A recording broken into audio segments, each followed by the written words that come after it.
infinitas gracias en esta mañana, porque aquí estamos negándonos, Señor, Padre amado, quizás a nuestras comodidades, que podemos quedarnos en la casa, Señor. Quizás hay muchos hermanos que han trabajado, Señor, pero hoy están diciendo, me niego a ti porque queremos ser tu discípulo. Hoy queremos aprender, Señor, oh Dios, Padre amado, pero no para llenarnos de conocimiento, sino para ponerlo en obra, Señor. Gracias porque tú estás obrando. Y oro, Padre amado, que en esta mañana, mientras estemos aprendiendo, venga tu sanidad y sane, Señor, oh Dios, toda enfermedad que pueda tener el pueblo en el nombre de Jesús. Todo aquello que aqueja, que a veces quiera quitar y robar la paz, Señor, oh Dios, en el nombre de Jesús, Señor, oh Dios, Padre amado, hoy se va, Señor, oh Dios, mientras abrimos nuestros oídos a aprender más de ti. Que mientras estemos en este lugar, Señor, oh Dios, pudiendo escuchar y abrir nuestro corazón, que las finanzas, Señor, oh Dios, se empiecen a abrir, a cambiar, Señor, que vengan empleos, Señor, oh Dios, que nuestros nombres estén en la lista, Padre amado, para los próximos mejores empleos, Señor, oh Dios, Padre amado, que mientras estemos aquí, Señor, oh Dios, tú nos revistas de inteligencia, de sabiduría, que podamos buscar, Padre amado, el temor a Jehová como el oro y como la plata, Señor. Que mientras estamos en este lugar, Señor, abriendo nuestros oídos, Padre amado, a la enseñanza de hoy, tú estés sanando corazones, Señor. Tú estés restaurando hogares, Padre amado, trayendo la respuesta que se necesita. Hoy oro, Padre amado, por cada uno de los que están aquí, Señor. Que mientras estamos aquí, Señor, tú estés obrando, tratando, Señor, oh Dios, aquel que quizás se quedó enojado en la casa, aquel que todavía te resiste, Señor, que mientras estemos aquí, Señor, oh Dios, venga una experiencia sobrenatural en aquellos, Señor, oh Dios, Padre amado, que hoy decidieron, Señor, oh Dios, no congregarse por uno u otro motivo, Señor, pero sí queremos que tú nos hables como iglesia, sí queremos, Señor, oh Dios, que tú nos hables como pueblo, sí queremos que tú nos hables como discípulos, Señor, y lo que no podamos entender, Señor, poder tener espacios para hablar contigo, y sí, Señor, explícanos, en el nombre de Jesús. Amén y amén. Hoy el título se llama Cuidado con los discípulos de este mundo. ¿Sí? Cuidado con los discípulos de este mundo. Y Jesús ha hecho un llamado a cada uno de nosotros. ¿Sí? Y cuando nosotros vemos Lucas 9:23, esa oración o ese versículo se compone de tres frases supremamente importantes. Número uno es, niéguense a sí mismo, ¿sí? Es la primera frase que nosotros vemos ahí. La segunda frase es, tome su cruz. Y la tercera es que, sígame. Esas tres deben ir ahí. Cuando nosotros vemos ese versículo o ese pasaje bíblico, nos hace como remover o pensar o reflexionar, ¿estamos siguiendo realmente al Señor Jesús o no? ¿Sí? Porque cuando Jesús llamó a sus discípulos, no lo hizo como los demás rabís, como los demás maestros de esa época o de ese tiempo, ¿no? Porque cuando Jesús llama a sus discípulos lo hace con otra característica, pero los maestros de la época, los demás rabís que estaban, como los escribas, como los fariseos, todos ellos tenían que tener unas ciertas características, ¿sí? Porque los rabís de ese tiempo, ¿qué exigían a las personas que empezaban a ser como discípulos, aprendices? Entonces, número uno, lo que querían esos rabís era que tuvieran un linaje. ¿Que tuvieran qué? Un linaje. O sea, aunque para ser rabino no se requería ser de la tribu de Leví, ¿sí? Como los sacerdotes, pero sí era importante el linaje familiar, ¿sí? Era fundamental, ¿sí? Por razones de legitimidad social y pureza en el ritual de ser llamado, ¿sí? no escogían a cualquiera, primero tenían que averiguarle quién era qué, su descendencia, quién era su familia, qué renombre traía, qué de tribu era, y así poder saber y entender que ya tenían algo para cumplir y poder ser discípulos, ¿sí? El candidato debía demostrar que no era de una familia que tenía mezclas, ¿sí? Ellos por allá con Nehemías empezaron, desde ahí empiezan a mirar que fueran los israelitas, ¿sí? O del pueblo, que tuviera un linaje puro, que no tuvieran mezclas ni descendencias de otro, ni se hubieran mezclado con los gentiles, ¿sí? Porque cuando estaban mezclados con otros, para ellos ya era ritualmente impuras. Y no podían ser, ¿qué? Discípulos de estos maestros.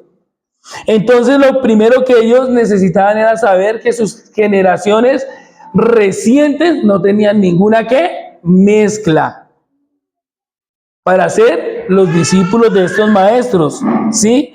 Un buen linaje, ellos decían que un buen linaje garantizaba el candidato para ser discípulo, para ser aprendiz, para ser estudiante, ¿sí? Porque el hogar, ellos sabían que el hogar donde salían garantizaban la pureza, la santidad, ¿sí? El compromiso con la ley, con la heredad, ¿sí? Con lo que cultivaban en la familia que venían. Entonces, para ser maestros, ellos tenían que tener un ¿qué? Linaje. La segunda característica para poder ser discípulos o maestros, de esos maestros no estamos hablando, ahorita vamos a hablar de cómo los escogió el Señor Jesús, pero de ahí otra cosa era la formación previa. Cuando se presentaba un estudiante, se presentaba a los 12 años, pero antes de eso tenían una formación previa, ¿sí? Para llegar a ser discípulo, tenía que estar en un sistema educativo riguroso en la infancia. El proceso educativo comenzaba en una escuela que llamaban escuela elemental, iba de los 5 a los 12 años, donde ellos memorizaban la Torá. ¿Sí? ¿Cuál es la Torá? Génesis, Éxodo, Levíticos, Números, ¿y cuál más? Deuteronomio. Ellos tenían que saberse la Torá en ese tiempo para poder estar dispuestos a ser ¿qué? Estudiantes. El proceso educativo comienza en eso, ¿sí? En memorizar, en estar ahí pendientes, en saber, en comenzar, ¿sí? Y ahí es donde escogían los mejores estudiantes que podían estar en la etapa final, donde se profundizaba, ya era la interpretación de la Torá, ¿sí? Tenían que tener eso. O sea, a los 12 años, los estudiantes ya tenían que tener, número 1, venir de un linaje, número 2, tener una formación previa que pudieran ver. Estos estudiantes que los rabíes escogían necesitaban que tuvieran una disciplina académica. O sea, que fueran buenos estudiantes. ¿Sí? Que fueran buenos ¿qué? Estudiantes. El estudio de la ley no era un pasatiempo, ¿sí? Sino una ocupación de tiempo completo que requería un rigor intelectual extremo. ¿Sí? Se refería a la capacidad de memorizar grandes porciones de la Torá, ¿sí? De las escrituras, y sobre todo tener la maestría de poderlas interpretar. Los estudiantes debían aprender a debatir en la lógica, y era en la lógica judía, citando maestros anteriores con precisión. ¿Fácil o difícil ser discípulo en ese tiempo para estos maestros? Era difícil, ¿sí? Y por último, esos estudiantes debían tener una reputación intachable. ¿Cómo debían ser la reputación? ¿Sí? La autoridad de un rabino no se resistía solamente en el conocimiento, sino en su ejemplo que en la vida. Entonces, esos estudiantes que llegaban a ser discípulos necesitaban estas cosas, ¿sí? Que fueran obedientes con sus padres, ¿sí? Que pudieran ser, que aportaran a la sociedad, que tuvieran un buen testimonio público, que tuvieran una buena coherencia con lo que enseñaban y lo que vivían. Entonces, un discípulo debía ser un modelo de piedad. ¿Un modelo de qué? De piedad. Cualquier falta ética, escándalo financiero o descuido de la pureza del ritual invalidaba la enseñanza. Entonces ellos decían que no iban a ser sus ¿qué? Sus discípulos. O sea, ser discípulo en ese tiempo tenía unas características. Pero mire lo que pasa con el Señor Jesús. El Señor Jesús, en cambio, llamó hombres como comunes. ¿Cómo llamó a esos hombres? Comunes. ¿Qué eran? Pescadores, recaudadores de impuestos, que eso era lo peor que podía haber. ¿Qué más habían? ¿Carpinteros? ¿Quién era carpintero de los? Jesús. Pero de los discípulos había uno que revolucionario, ¿sí? Recaudador de impuestos. Entonces Jesús empieza a llamar hombres como comunes. Otra cosa, si nosotros vemos las características de los discípulos, eran hombres imperfectos, ¿sí? Eran hombres trabajadores, con errores visibles, pero algo, mire, que dejó claro el Señor Jesús y que fue absolutamente claro desde el principio, es que seguirle a Jesús no era un juego. Seguir a Jesús no era una moda, ni una experiencia superficial, sino seguir a Jesús era tres cosas supremamente importantes. Número uno, negarse a sí mismo, tomar la cruz y ¿qué más? Y seguirlo. El discípulo que Jesús propone es un discípulo que trasciende en el tiempo. El discípulo que Jesús propone es un hombre, una mujer que sobrepasa las culturas y las corrientes de pensamientos. ¿Sí? No era algo superficial, sino también era algo que importante. El discipulado de Jesús debía ir de generación en generación. Sin embargo, con el paso de los años, la esencia del discípulo, eso que Jesús llama, se ha ido también adulterando, se ha ido también mezclando con ideas humanas, con filosofías de este mundo, con estilos de vida que no fueron enseñados por Él. Y por eso necesitamos nosotros entender que es un discípulo. Como Jesús lo toma, como Jesús lo enseña. Por eso hoy necesitamos volver a preguntarnos qué significa ser un discípulo de Jesús. Porque a eso fuimos llamados cada uno de ¿qué? De nosotros. Y quiero que me acompañen a Hechos 17, por favor.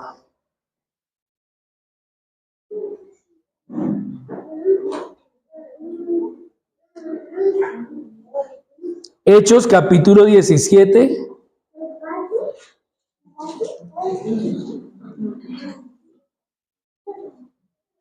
Y podemos entender aquí que Lucas es el que está contando la historia, pero en este pasaje el protagonista es Pablo, porque está en toda el área de los griegos, ¿sí? De los pensadores, de aquellos que tenían dioses tras dioses, y que Pablo era un discípulo. ¿Qué era Pablo?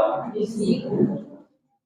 un hombre que se había negado a sí mismo, un hombre que había tomado su cruz y un hombre que ahora seguía ¿a quién? A Jesús. ¿Lo tenemos? Hechos 17-18, ¿lo tenemos todos? Y dice de la siguiente manera, acompáñenme por favor.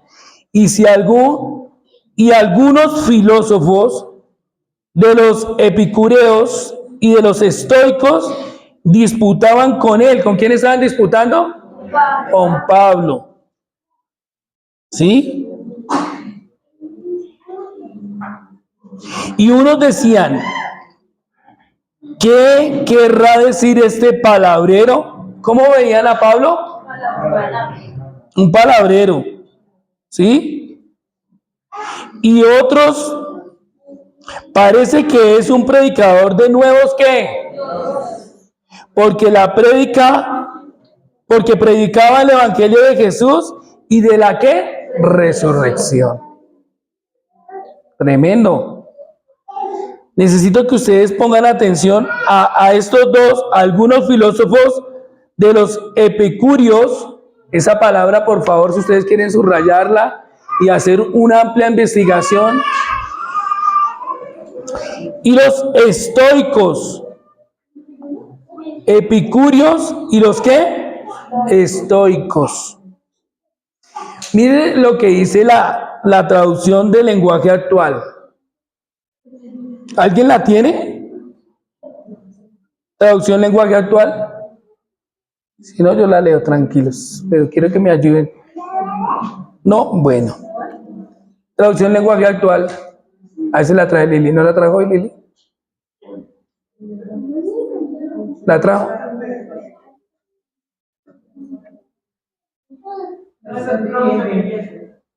Listo. Dice, algunos eran filósofos,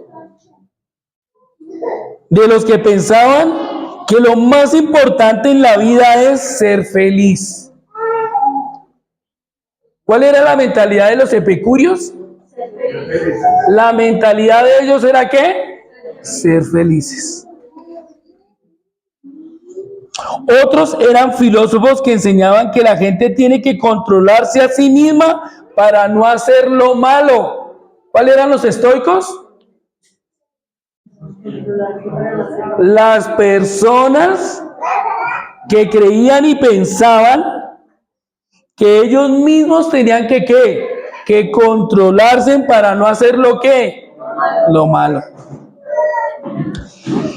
Y dice, algunos de ellos preguntaban, ¿de qué habla este charlatán? Y otros decían, parece que habla de dioses de otros países, pues habla de Jesús y de la diosa resurrección.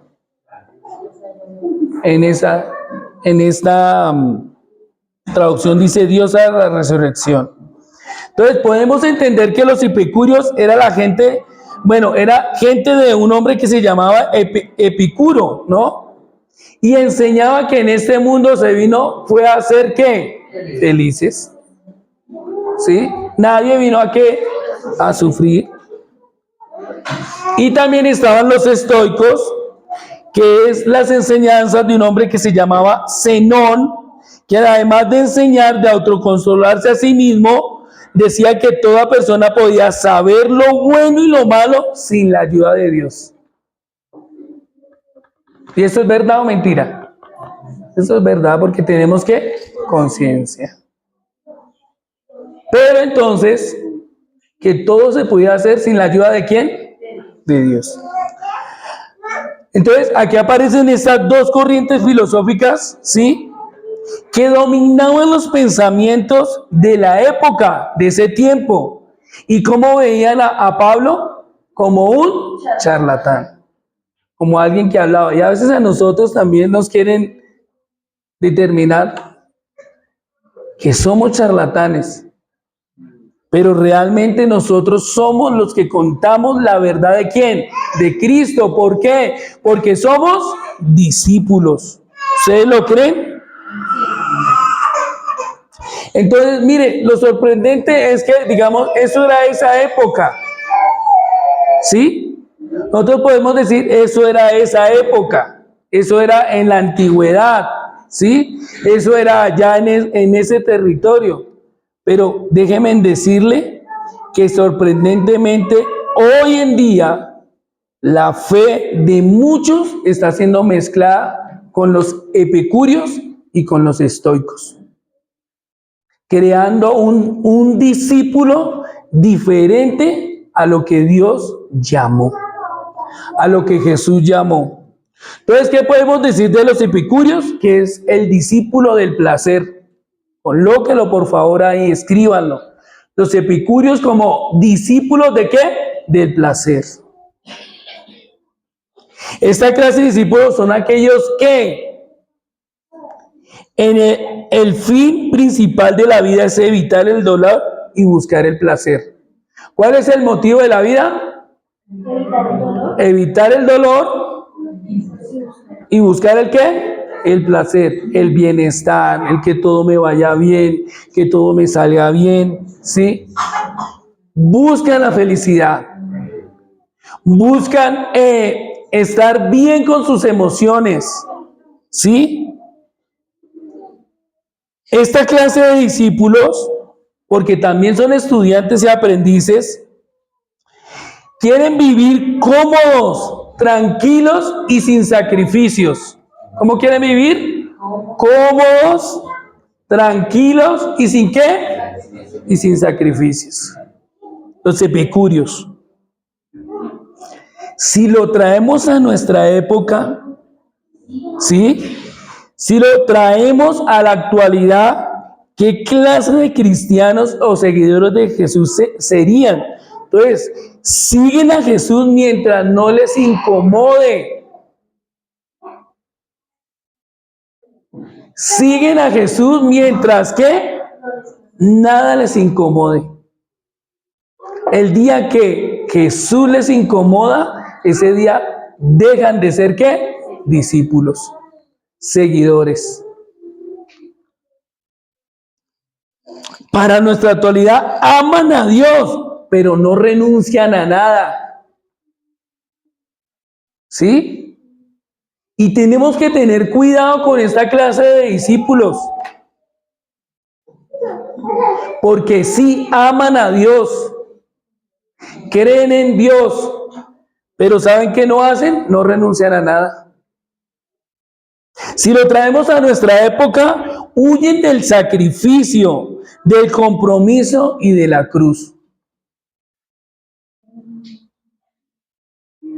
Buscan una fe que los haga sentir bien, pero que no los transforma. Y necesitamos tener cuidado con esto. Necesitamos tener cuidado con esto. Quieren a Jesús como su Salvador. Escriban eso. Quieren a Jesús como su Salvador, pero no como su Señor. Y ahí empieza a desviarse lo que Jesús nos está pidiendo cuando dice: niéguense a sí mismo, tomen su cruz y ¿qué? Y sígueme. ¿Sí?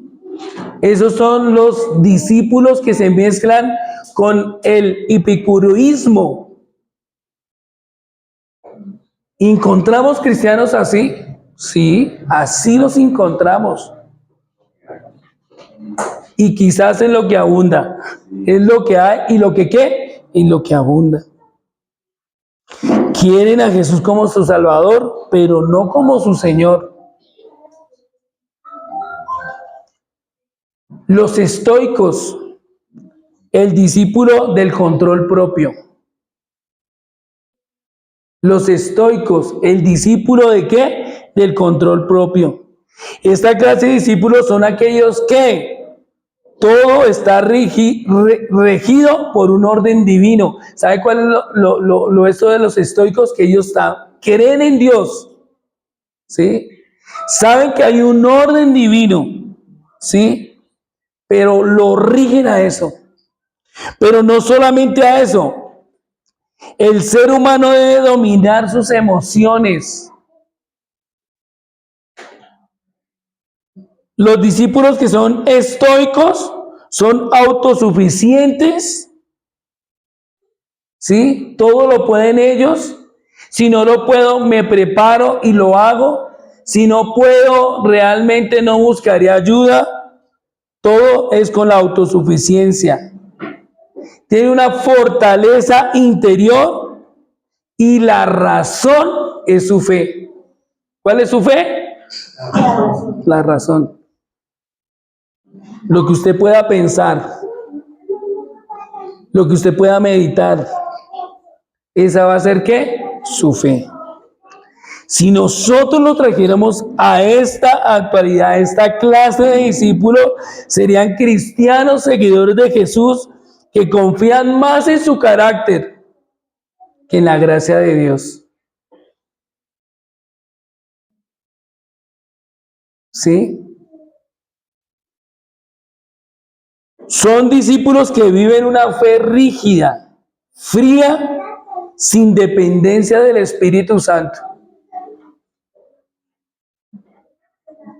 Si lo traemos a nuestra época, son personas cristianas que practican la disciplina, pero sin una rendición de corazón. Y tenemos que tener cuidado, iglesia, con esto. Porque la misma palabra dice que la fe es la que nos guía. ¿Sí?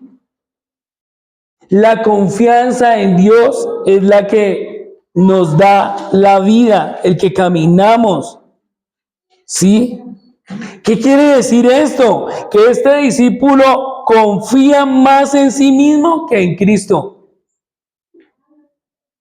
¿Confía en qué? Que en lo que Jesús puede haber.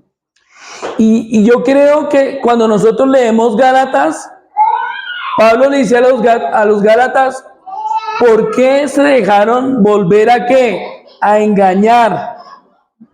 Cuando Pablo le habla a los Gálatas, les dice una palabra, le dice, Gálatas tontos, ¿quién los volvió a qué? A embrujar, porque los Gálatas estaban empezando a hacer ¿qué?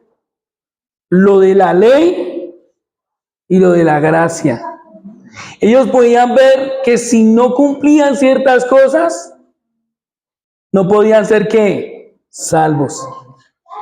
Y empezaron a mezclar. Y por eso Pablo les dice, venga, es que en la carne, ¿qué van a hacer en la carne? Mejor démonos ¿qué? Al Espíritu. Y tenemos eso que ver con el estoicismo. ¿Qué clase de discípulos somos nosotros? Necesitamos empezar a mirar. Es aquí donde nosotros necesitamos volver a direccionar y ver en dónde nos hemos desviado, cuál fue el cambio de nuestro rumbo, ¿sí? De lo que Jesús está llamando a ser ¿qué? Discípulos.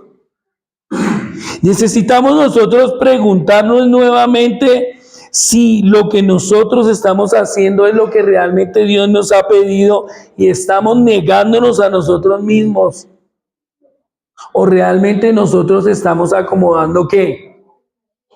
El evangelio, el discipulado, ¿sí? ¿Seguimos lo que realmente quiero yo seguir? Cuando Dios nos pide algo, nos cuesta y preferimos no que hacerlo. Entonces, necesitamos nosotros empezar a mirar eso. ¿Realmente somos esa clase de cristianos? ¿Sí? ¿Que somos epicureístas? ¿O somos esa clase de cristianos que somos estoicistas? Que se busca la comodidad, que se busca todo el bienestar, pero el no seguir ¿a quién? A Jesús. Porque los discípulos de este tiempo tocan el núcleo. Mire, los cristianos de este tiempo, los discípulos de este tiempo, tocan el núcleo de una crisis de identidad. Mire, en este tiempo el cristianismo contemporáneo está pasando por una crisis porque no pueden entender quiénes son. ¿Sí? Al analizar si somos epicúreos o estoicos, estamos evaluando si nuestra fe se basa en la búsqueda de bienestar personal o en una rigidez moral humana, olvidando el verdadero modelo de Jesús. Y quiero hacer una pregunta hasta aquí. ¿Estamos entendiendo lo que se está hablando? Porque si no lo volvemos a desmenuzar, ¿sí? Porque estamos olvidando el verdadero modelo de discípulo ¿de quién? De Jesús. Jesús lo sabía, que nos íbamos a encontrar nosotros con esta clase de personas o con esta clase de filosofías o con esta clase de pensamientos que se iban a adherir ¿a dónde? A nosotros. Mire lo que dice Juan 17:15. Juan 17:15.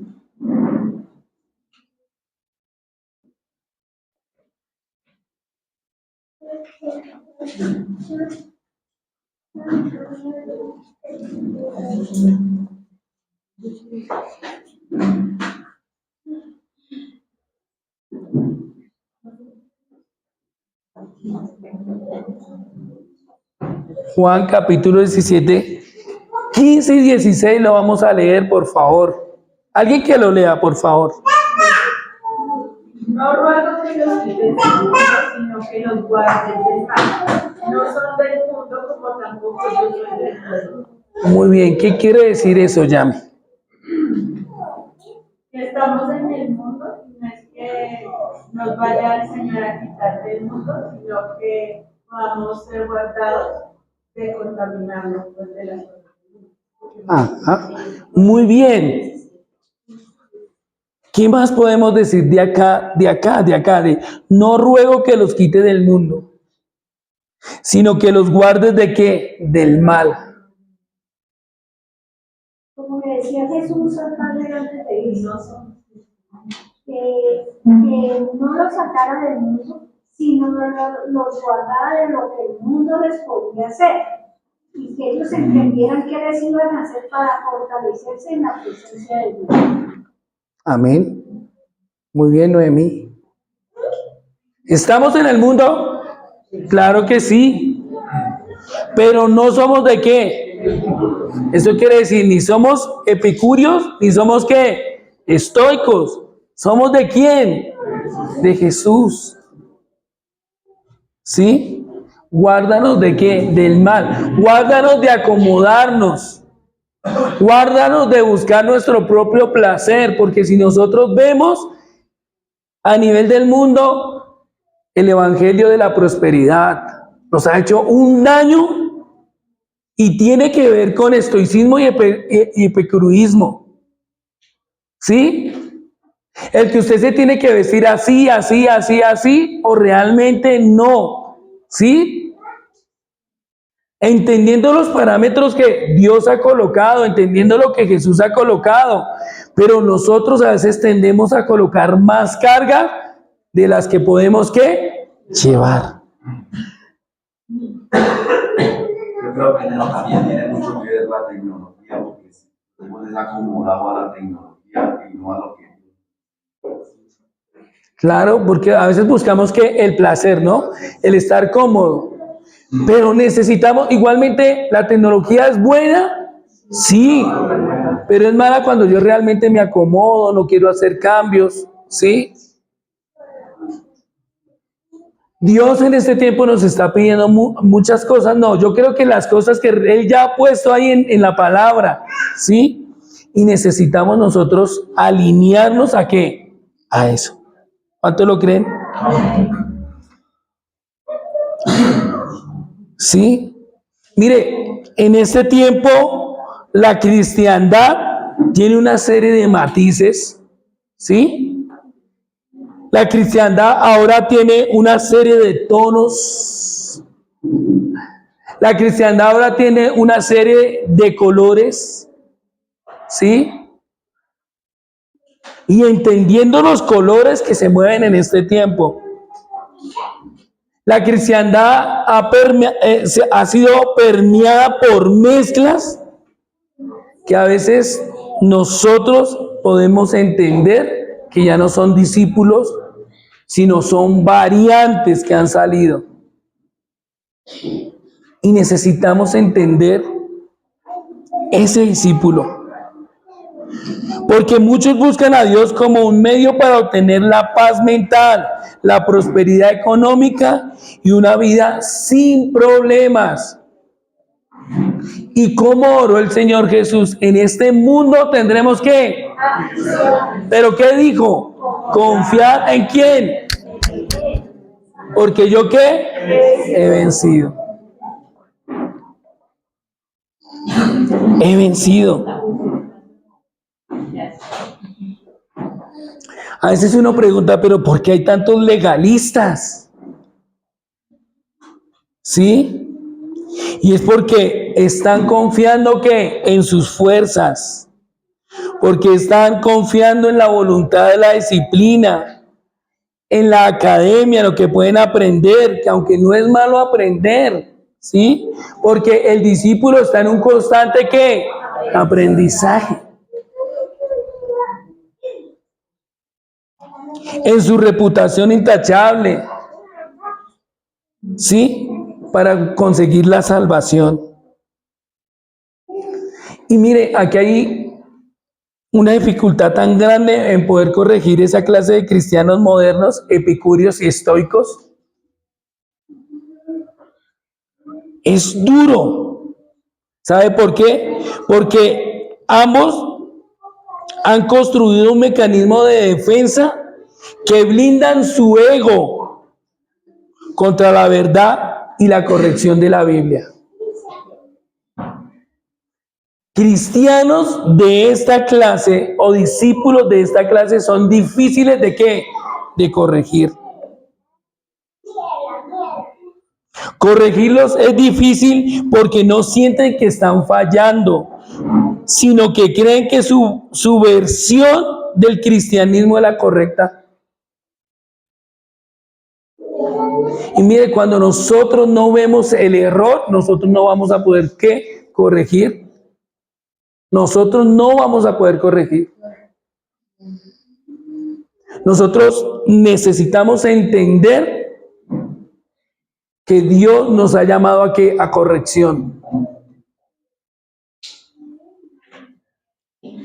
Porque desde Juan el Bautista, ¿qué era lo que predicaba Juan el Bautista?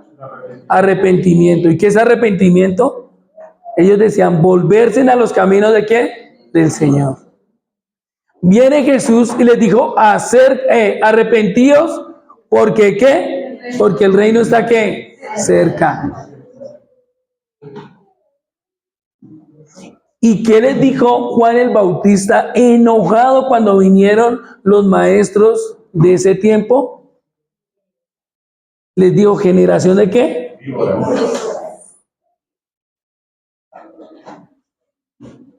Cuando él insta a Poncio Pilato, el que le quitó la cabeza, ¿sí era Poncio? Sí.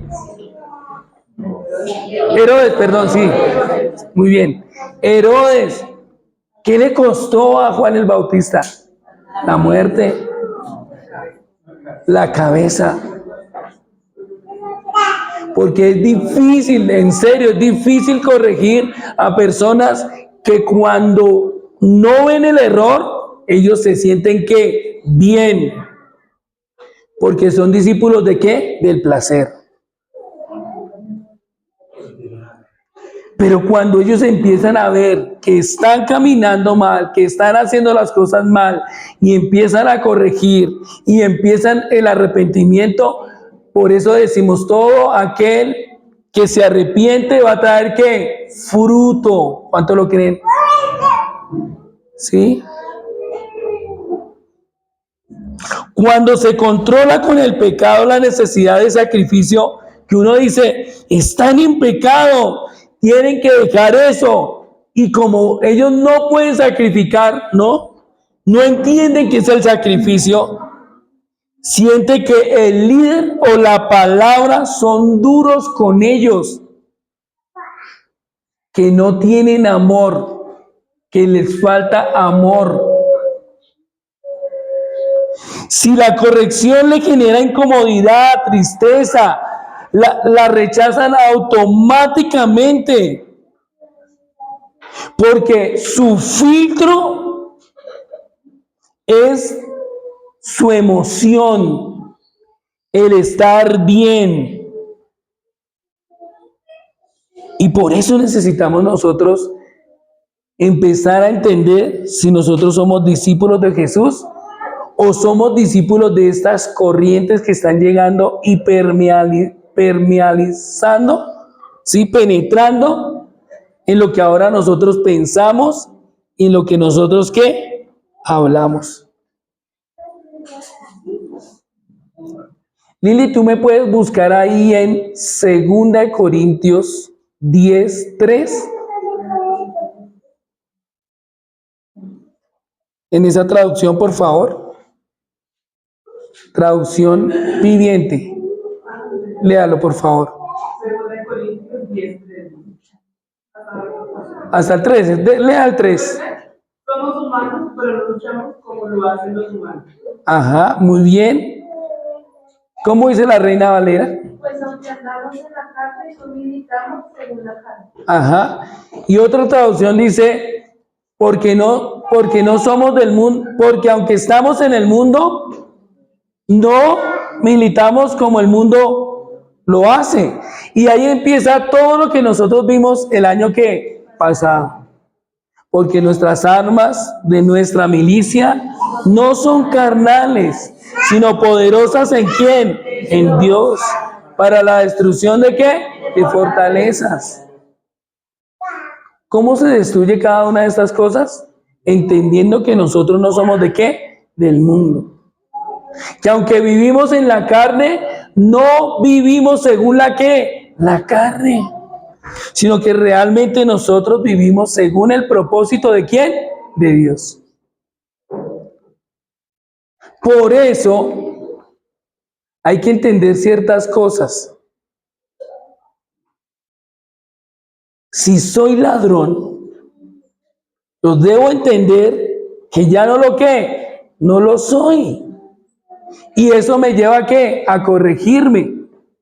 Si soy ¿qué? Grosero, ¿qué quiere decir? Que ya no lo soy. Y debo dejar de decir ¿qué? Groserías. ¿Sí? Que si no me he casado, ¿qué debo hacer? Porque ya no vivo según los designios de ¿qué? De este mundo, sino lo que Dios ha querido que nosotros hagamos. Mire, por eso si nosotros le damos cabida a esos discípulos, vamos a ser una generación como la generación que se está viviendo en este tiempo, y es la generación ¿de qué? De cristal. Es decir, que seríamos cristianos ¿de qué? De cristal. Que abandonan que abandonan la iglesia o el proceso del discipulado antes de la mínima exigencia, buscando un lugar solo para que le hablen promesas y no deberes.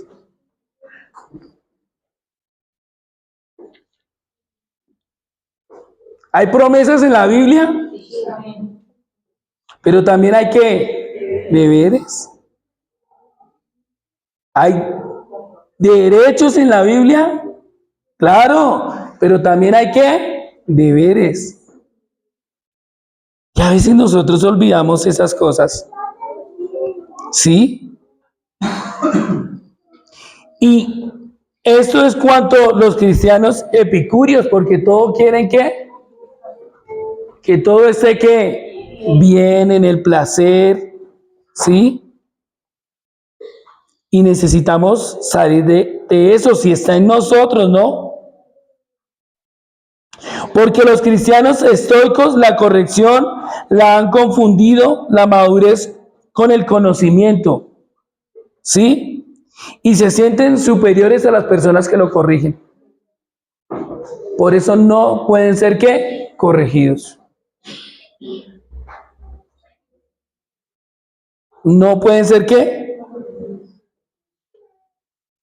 El orgullo, ahí se mete algo que es el orgullo intelectual, la autosatisfacción o justificación, ¿sí? Porque yo sé más. Tengo una reputación intachable y tengo una buena moral. Es difícil corregir a esta clase de cristianos porque todos lo saben. Todos ya se lo saben. Su corazón es como la tierra endurecida, lo que habla la parábola del sembrador. ¿Cómo es esa tierra? Dura, que no penetra la semilla, ¿sí? Y cuando se le señala una falta de amor o de dependencia del Espíritu, él responde con sus logros, con sus asistencias, con su conducta externa. Y esto nos lleva a tener el síndrome del hermano mayor. ¿Qué pasó con el hermano mayor del hijo pródigo? Se enojó, se quejó, ¿qué más hizo? Se amargó. No quiso entrar ¿a dónde? A la fiesta. Recriminó. ¿Qué hizo? Recriminar.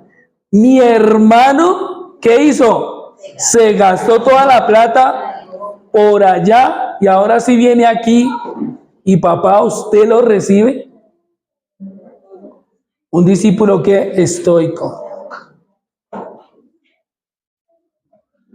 Y el otro quería gastarse todo ¿en qué? En placer.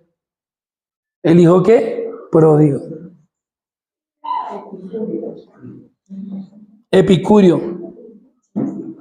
¿Sí? Pero aquí hay una enseñanza donde los dos tuvieron que recapacitar. El que no solo se vive de qué? De placer. Y el que no solo de la rigidez de que se vive de lo que el Padre ha que determinado. ¿Cuánto lo creen? Por eso el discípulo de Jesús demanda lo que dice Lucas 9:23. ¿Qué demanda, por favor?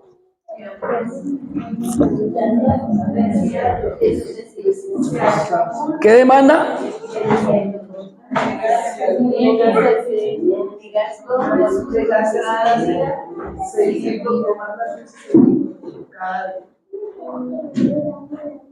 Pregunta, ¿nos estamos negando a nosotros mismos? ¿Estamos tomando la cruz? ¿Estamos caminando detrás de Él? Porque cuando Jesús dice esas tres cosas, ¿sí? Él niéguese a sí mismo, tome su cruz y sígueme, está rompiendo con las dos filosofías. Contra el epicureísmo, niéguese a sí mismo, ¿sí? Porque el epicurio quiere que buscar que placer, que todo le vaya bien. Pero ¿qué es lo que dice el Señor Jesús? Niéguese a qué? A sí mismo. Contra el estoicismo, sígueme. Total dependencia de quién? De Dios. El sígueme. Total dependencia de quién? De Dios. No de autosuficiencia. ¿Sí? Contra toda fe superficial, ¿qué le dice? Tome su cruz cada día. El discípulo de Jesús no vive para su placer. El discípulo de Jesús no vive confiado en su fuerza, El discípulo de Jesús vive rendido, obediente y constante. ¿Cómo vive? Rendido, obediente y ¿cómo? Y constante. Entonces, ¿qué podemos decir aquí? No es discípulo el que sigue a Jesús solo cuando le conviene. No es discípulo el que evita el sacrificio. No es discípulo el que adapta el evangelio a su comodidad. No es discípulo el que vive en una fe cultural o heredada. Y aquí me preocupa algo. Me preocupa mis hijas, porque a veces nosotros podemos heredar eso, pero ellas tienen que vivir ¿qué? Lo mismo, el negarse a sí mismo, tomar su cruz y ¿qué? Y seguir ¿a quién? A Jesús.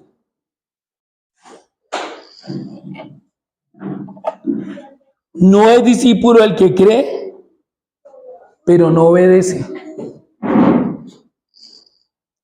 Necesitamos volver al discípulo verdadero. Jesús no nos llamó a ser filósofos del placer. Jesús no nos llamó a ser hombres autosuficientes ni creyentes cómodos. Nos llamó a ser discípulos. ¿Cuántos lo creen? Un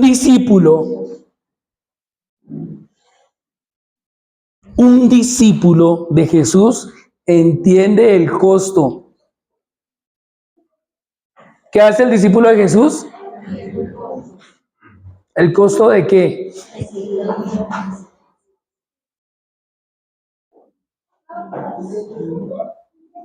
Por eso cuando el joven rico va y le dice, Señor, pero yo he hecho esto, y esto. El Señor Jesús, ¿qué le dice? Vende todo lo que ¿qué? ¿Y ahora qué? ¿Ya leyeron en Marcos por ahí? ¿Qué produjo en él? Tristeza. Dice que se entristeció. ¿Y qué hizo? Se fue. Porque tenía muchos ¿qué? Bienes y posesiones. Entonces, ese joven entendió que el costo. ¿Sí? Un discípulo de Jesús acepta la cruz. ¿Sí? ¿Y cuál es la cruz? Pues que en este mundo tendremos ¿qué? Aflicciones. ¿Vamos a dejar a Jesús cuando estemos en las malas? ¿Vamos a renegar de Jesús cuando estemos en lo que no podemos nosotros controlar y vemos que es una avalancha que nos puede llegar a aplastar? ¿Vamos a dejar de confiar en Jesús? Sí. Mire, un discípulo de Jesús vive en obediencia ¿qué? Diaria. Y por último, un discípulo de Jesús refleja a Cristo en su hogar. Escúchenme en esto, hombres. Un discípulo de Jesús refleja a Cristo en su hogar. ¿En dónde? ¿En dónde, hombres? En el hogar. ¿Hay un solo hombre? ¿Dónde están los hombres? ¿Dónde se debe reflejar a Cristo? En su hogar primeramente. 2, en el trabajo. ¿En dónde? Y 3, ¿en dónde más? En la iglesia. En la congregación, donde nos congregamos. Necesitamos nosotros redireccionar, porque se puede vivir rodeado de cristianismo y aún así no vivir como un discípulo. Un discípulo, Luisito, un discípulo. Quizás nosotros ya somos cristianos, pero vamos a ajustar eso a hacer ¿qué? Discípulos. Amén. ¿Qué entendió Juan hoy?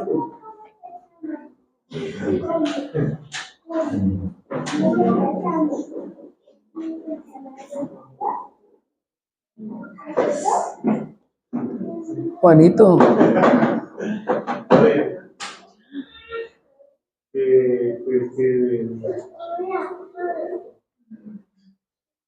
va pensando mientras le ayuda a Rubén. ¿Qué entendió hoy, Rubén? Que no es lo mismo ser cristiano que ser discípulo. Cristiano se acomoda las cosas del mundo, en cambio el discípulo es el que va más allá, que conoce a Jesús, el que le obedece. Ella también, bueno, lo que hablaba ahorita, que no somos de este mundo, que Dios nos dejó muy claro que vivimos en este mundo, pero que no somos de aquí. Así como Él no era de este mundo, nosotros tampoco. Muy bien. Ahora sí, Juanito, ¿ya? No, hablamos más cosas. Pues que para seguir a Jesús tenemos que negarnos a nosotros mismos y seguir como el camino que Él hizo, el camino del discípulo. Ok. Que el conocimiento que adquiramos es diferente, o que el cristiano se guarda el conocimiento y el un discípulo pues lo demuestra. Lo demuestra, lo trabaja, lo vive. Muy bien, Juanito. Luisito, ¿qué aprendió hoy? Debemos ser un ejemplo, de ser un buen discípulo, es dar un buen ejemplo en mi hogar, en la iglesia y aparte donde quiera que vaya. Muy bien. Lili, ¿qué aprendió hoy? ¿Yo? Sí. Uno, que un discípulo entiende el precio, comprende. Dos, debo aceptar, primero darme primero a mí mismo, tomar la cruz y seguir a Jesús. Porque pues si no sería discípulo, sería cristiano. También entender que así sea en este mundo, así como decía según el Corintios 10:3, que sea humana, para que no soy de la que no pertenezco acá, si no debo dejar de dar por las corrientes de este mundo. Obviamente, si conozco un discípulo, y seguir en Jesús. Comprendo. Amén. Vamos a orar. Padre, yo te doy infinitas gracias hoy, en esta mañana. Aquí están tus hijos, Señor, oh Dios Padre amado, llamados a ser discípulos. Aquí están tus hijas, Señor, oh Dios Padre amado, llamadas a ser discípulas, Señor, oh Dios Padre amado. Aquí hay personas, Señor, oh Dios, llamados a cambiar su manera de vivir, porque conocen que el ser discípulo nos hace negarnos a nosotros mismos. Oro para que podamos correr a eso, Señor. Oro que podamos, Señor, oh Dios, decir a dónde iremos si tú eres el único que tienes palabra de vida, Señor. Padre, oro por si dentro de nuestra congregación hay epicúreos, discípulos del placer. Padre amado, oro, Señor, y te pido perdón si en esta congregación hay estoicos. Hoy queremos, Señor, oh Dios Padre amado, sacar cada una de esas filosofías y pensamientos que están ahí. Y oro por los próximos cambios, Señor, oh Dios, porque van a ser conscientes. Cambios, Señor, oh Dios Padre amado, que se refleja lo que están entendiendo, que se refleja lo que se está viviendo, que se refleja lo que tú estás pidiendo, Señor. Oro por cada uno de los niños, Señor, oh Dios, que están en esta mañana, por cada uno de los jóvenes que están en esta mañana. Que puedan caminar, Padre amado, conforme a tu verdad, conforme a tu palabra. Que se despojen de aquellos, Señor, oh Dios, que no los deja avanzar ni caminar. Oro por aquellos, Señor, oh Dios, que en algún momento de nuestras vidas hemos pensado en abandonar. Hemos pensado en devolvernos atrás. Porque no hemos encontrado, Señor, lo que nosotros estábamos buscando. Pero lo más importante es que tú me encontraste, lo más importante es que tú los has encontrado a cada uno de ellos. Y aunque no somos perfectos, aunque seguimos siendo personas, Señor, oh Dios Padre amado, llamadas del común, ahora somos apartadas y somos personas santas. Que ahora somos un linaje real, que somos un pueblo escogido por ti, Señor. Y si tú nos has visto, Señor, oh Dios Padre amado, no confío en mis fuerzas, confío en lo que tú puedes lograr, Señor, oh Dios, en mi vida y en cada uno de mis hermanos. Que hoy puedan salir a ser testigos en sus casas, que hoy puedan salir a ser testigos en sus lugares de trabajo, que hoy puedan salir a ser testigos en toda la congregación, Señor. Te lo pido en el nombre de Jesús. Amén y amén.